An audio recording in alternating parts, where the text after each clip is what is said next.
नमस्कार साथियों, आज हम बात करेंगे चैत्र नवरात्रि के विषय में और इसके संपूर्ण जानकारियों को हम जानेंगे आज। चैत्र का महीना देवी पूजन के लिए सबसे पवित्र महीना माना जाता है। हिंदू मान्यता अनुसार देवी के 108 रूप होते हैं। यह 108 रूप देवी पार्वती के आग में जलने के पश्चात उनके अंगों के जितने टुकड़े हुए वो सभी देवी का रूप बन गए। इन्हीं देवियों के प्रमुख देवी हैं माँ दुर्गा, जिनके 9 रूप बहुत ज़्यादा पूजनीय माने जाते हैं। चैत्र नवरात्रि देवी के इन्हीं 9 रूपों की पूजा के स्वरूप में मनाई जाती है। देवी भागवत पुराण के अनुसार पूरे वर्ष में 4 नवरात्र होते हैं। 2 गुप्त नवरात्र माघ और आषाढ़, तीसरे शारदीय और चौथे चैत्र नवरात्र होते हैं। अमूमन लोग गुप्त नवरात्र के बारे में कम ही जानते हैं। वर्ष में 2 बार होने वाले शारदीय और चैत्र नवरात्र के बारे में ज़्यादातर लोगों को जानकारी होती है। देवी दुर्गा के 9 स्वरूप भक्तों को कृत कर देते हैं। माता घर घर में विराजमान होती हैं। चैत्र और आश्विन माह के शुक्ल पक्ष के प्रतिपदा से नवमी तक पड़ने वाले नवरात्र का बहुत लोकप्रिय है। वसंत ऋतु में होने के कारण चैत्र नवरात्र को वासंती नवरात्र, तो शरद ऋतु में आने वाले आश्विन मास के नवरात्र को शारदीय नवरात्र भी कहा जाता है।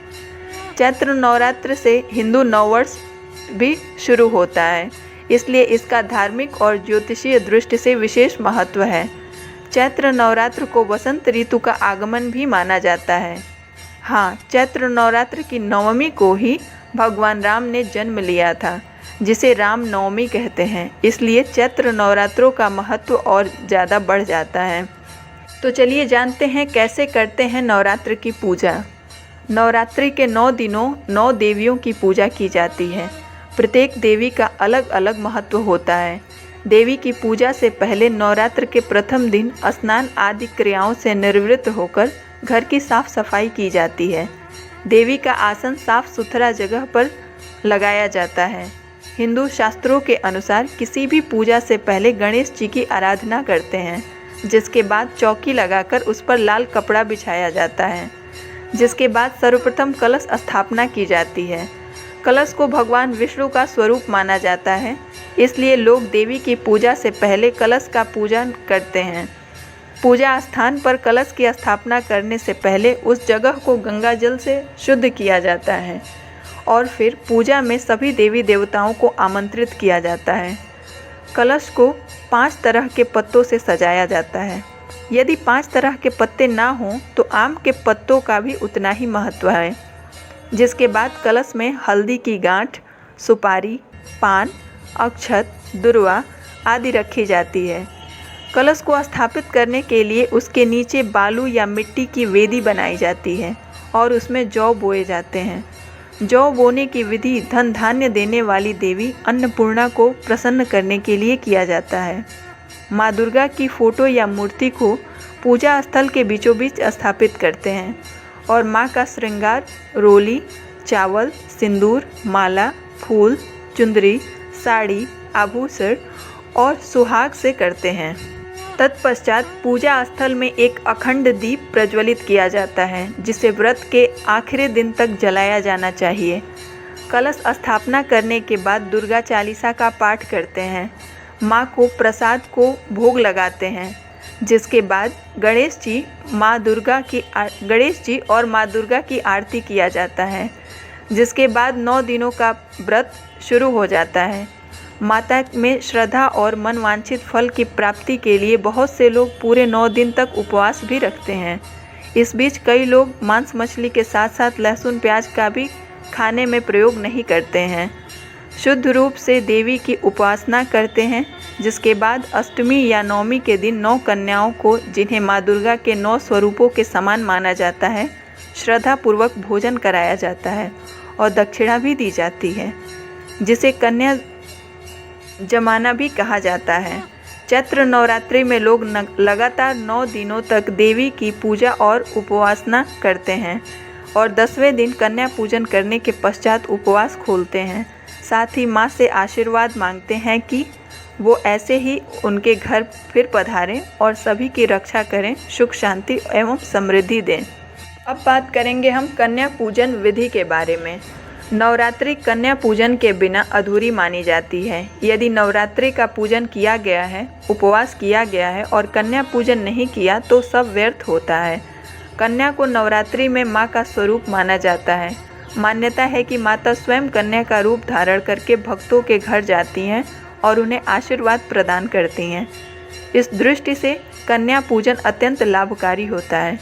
कन्या पूजन ज़्यादातर अष्टमी और नवमी को किया जाता है। कन्या पूजन के लिए सर्वप्रथम कन्याओं का चरण यानी पैर थाली में जल में डालकर उसको धोएं।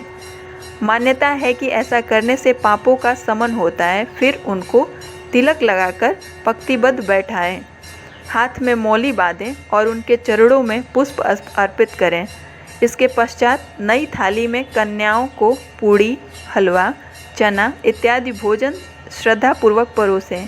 फिर मिष्ठान, केला और प्रसाद देकर और कुछ पैसे और वस्त्र का दान करें। जब कन्याएं भोजन कर लें तो उन्हें शक्ति स्वरूपा देवी मानकर पुनः उनकी आरती करें और उनके चरण स्पर्श कर आशीर्वाद लें।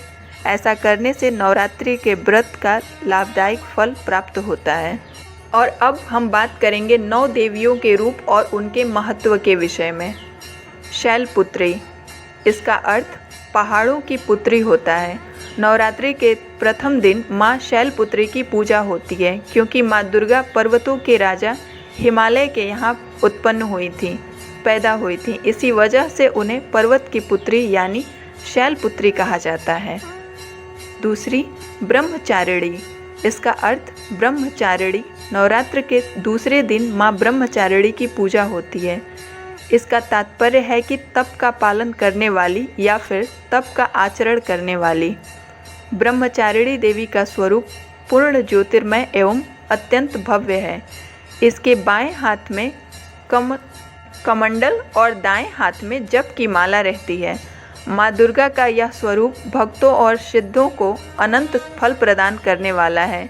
इनकी उपासना से मनुष्य में तप, त्याग, वैराग्य, सदाचार और संयम की वृद्धि होती है। तीसरी है चंद्रघंटा, इसका अर्थ चांद की तरह चमकने वाली। नवरात्रि के तीसरे दिन इनकी पूजा की जाती है। माता के इस रूप में उनके मस्तक पर घंटे के आकार का अर्धचंद्र अंकित है।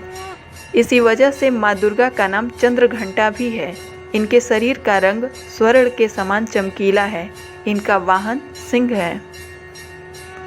कुष्मांडा, इसका अर्थ है पूरा जगत उनके पैरों में है।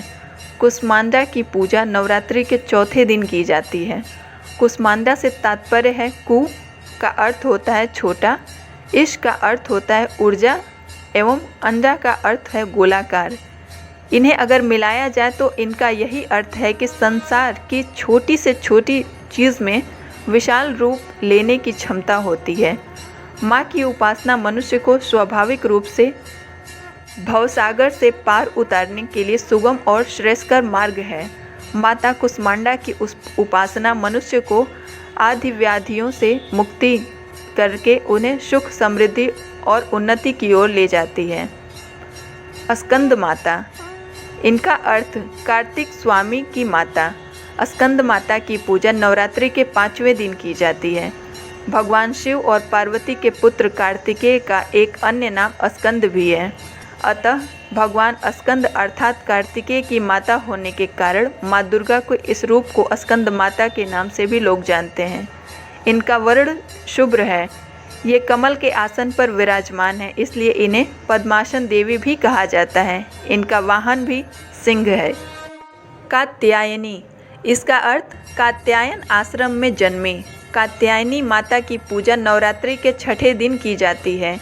एक कथा के अनुसार महर्षि कात्यायन की कठोर तपस्या से प्रसन्न होकर उनके वरदान स्वरूप माँ दुर्गा उनके यहाँ पुत्री के रूप में पैदा हुई थी।